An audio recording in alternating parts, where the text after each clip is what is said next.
안녕하세요. 브로콜리 사이언스 오늘의 과학입니다.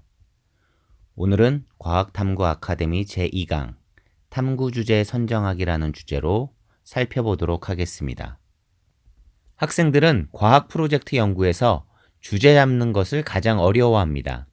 오죽하면 주제, 즉 연구의 제목을 잡으면 연구의 절반은 했다는 이야기를 합니다. 그렇다면 과학 탐구, 즉 프로젝트에서 어떤 어려움이 있을까요? 이러한 과학 프로젝트 연구에서 아이디어 착상의 어려움은 물론 실험 기구 제작의 어려움, 실험 데이터 중에서 유의미한 데이터를 찾아 한 단계 향상된 결과를 얻는 어려움을 해결하기 위해 많은 노력과 시간이 소요되고 있습니다. 그렇다면 과학 프로젝트 연구에서 쉽게 주제를 잡는 방법은 없는 걸까요? 알아보도록 하겠습니다.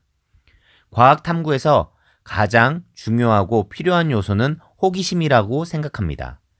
평소 현상에 대한 호기심이 많은 학생들은 유심히 관찰을 하게 되고 관찰된 사실에서 문제인식을 쉽게 하는 것을 볼 수 있습니다. 예를 들어 평소 개미에 대한 호기심이 많은 학생들은 호기심에 따라 개미에 대해 많은 관찰을 하게 됩니다. 당연히 관찰된 데이터가 많게 되고 그 많은 사실에서 문제인식을 쉽게 할 수 있게 되어 주제를 쉽게 잡을 수 있는 것입니다. 그렇다면 어떻게 호기심을 가질 수 있을까요? 다시 말해, 어떻게 하면 탐구 주제를 쉽게 찾을 수 있을까요? 첫째, 발명 아이디어를 공학적으로 탐구하기입니다. 지금 그림은 거꾸로 올라가는 모래시계의 모습을 나타낸 것입니다. 이러한 발명된 모래시계가 거꾸로 올라가는 모습을 보게 되면 신기한 감정을 갖게 되고 거꾸로 올라가는 원리가 무엇인지 궁금해지게 되는 것입니다. 다시 말해 탐구 주제로 쉽게 선정할 수 있는 것입니다. 둘째, 만들기, 신기한 실험, 놀이 등 알려진 현상 효과를 극대화하기입니다.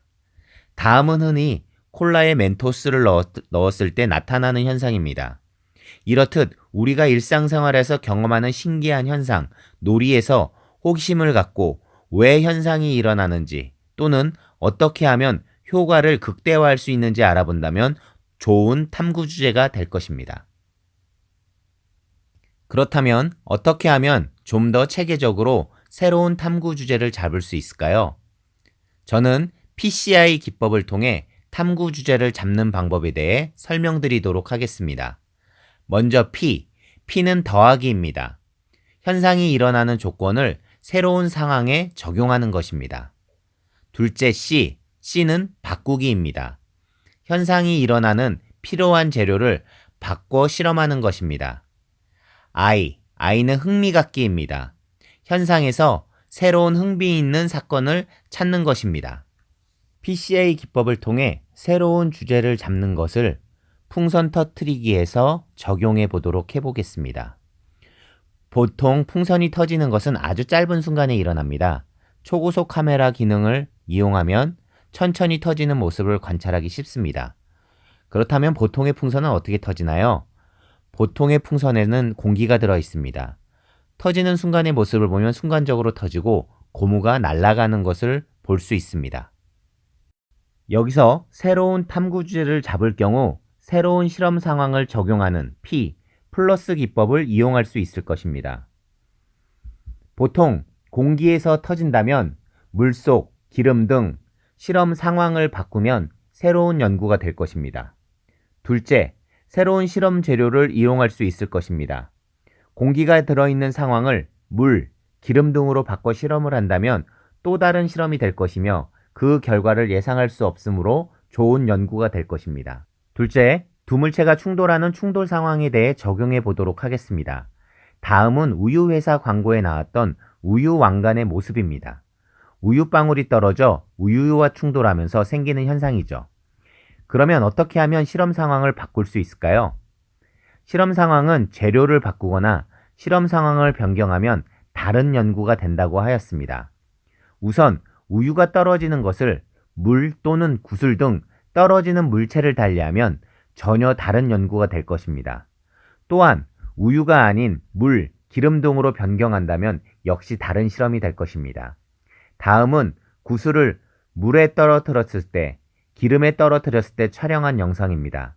전혀 우리가 상상하지 못한 현상이 나타나는 것을 알 수가 있습니다. 그러나 어쨌든 실험 주제를 잡는 것은 어려운 것은 사실입니다. 그런데 바꿔 생각한다면 이러한 고민을 우리만 하고 있을까요? 아닙니다. 대한민국의 모든 고등학생, 대학생, 실험 주제를 선정하고 탐구를 하려 했던 모든 사람들은 똑같은 고민을 해왔습니다. 그 고민을 살펴본다면 조금은 쉽게 탐구 주제를 선정할 수 있을 것이라 생각이 듭니다. 다음은 국립중앙과학관 홈페이지입니다. 국립중앙과학관 홈페이지에서 특별전, 행사를 찾아가면 전국 과학전람회를 찾을 수 있습니다. 우리나라에서 과학전람회가 생겼을 때부터 전국대회에 나온 모든 보고서가 탑재되어 있습니다. 이곳에서 자신의 관심 분야의 연구 흐름을 찾아본다면 쉽게 주제를 잡을 수 있고 탐구 방법까지 안내받을 수 있을 것입니다. 만약 작년에 꽹과리의 음향학적 분석을 통한 우수성 탐구라는 연구가 있다면 꽹과리를 징후로 해금으로 바꿔 연구한다거나 실험 재료 및 실험 상황을 변경한다면 전혀 다른 탐구가 될 것입니다. 덤으로 분석 방법의 팁도 얻을 수 있겠지요. 이러한 탐구에도 유행이 있다면 믿을 수 있을까요? 전반적인 탐구의 흐름을 보았을 때 첫째, 우리 문화의 우수성 탐구. 둘째, 미래 문제 해결 방법을 찾고 해결책 찾아보기. 셋째, 생체 모방 분야가 있습니다. 먼저 우리 문화재 자체의 우수성 탐구의 경우 예부터 지금까지 그 유행이 변하지 않았습니다. 우리 문화재를 찾고 그것의 우수성을 과학적으로 분석하는 것이죠. 둘째, 현재 우리는 환경, 식량, 물, 에너지 등 많은 인류 문제를 갖고 살아가고 있습니다. 이러한 것을 해결하는 연구는 아주 우수한 주제가 될 것입니다. 그렇다면 해결 아이디어를 어디서 얻을까요? 대체적으로 우리 문화재에서 해결 방법을 찾거나 생체 모방, 곤충, 식물 등에서 그 아이디어를 찾아 해결책을 찾는 연구가 많이 있습니다. 만약 지구온난화가 문제가 된다면 뜨거운 사막에 사는 곤충이나 식물들이 어떻게 살아가는지 살펴보고 그것을 지구온난화 문제의 해결 아이디어로 이용하면 되는 것입니다. 만약 새로운 주제를 정하는 것이 어렵고 힘들다면 연구 내용이 주어진 것을 이용하면 될 것입니다. 가장 대표적으로 이용할 수 있는 것이 한국 청소년 물리 토너먼트 KYPT 사이트 또는 세계 청소년 물리 토너먼트 IYPT입니다. 학생들이 팀을 이루어 주어진 연구 과정에 대해 토론하며 그 내용에 대한 이해 능력을 겨루는 대회입니다. 학생들이 연구해야 되는 내용은 IYPT에서 매년 15개에서 20개 정도의 신기한 현상을 제공하고 있습니다. 제공된 내용은 학생들이 팀별로 연구를 진행하게 되는 것입니다. IYPT 홈페이지에서는 1988년 1회대에 제공되었던 문제부터 찾아볼 수 있습니다. 물론 영어로 되어 있어 해석 과정이 필요하나 구글 번역기 등을 돌리면 쉽게 이해할 수 있으며 유튜브에서 그 내용을 찾아보면 현상에 대한 영상을 볼 수가 있습니다. 막연히 과학적이고 전략적인 방법으로 찾아보지 않고 프로젝트 주제를 정해야 되는 것은 매우 어려운 일입니다.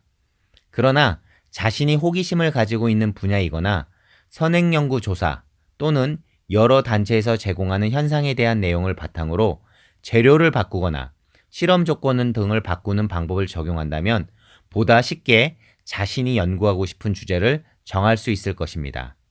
탐구, 어렵지만 연구 과정을 통해 자신 스스로 많은 성장을 할 수 있는 아주 중요한 과학 분야입니다. 개인적으로는 과학에서 가장 중요한 부분이라 생각하고 있습니다. 브로콜리 사이언스 오늘의 과학이었습니다.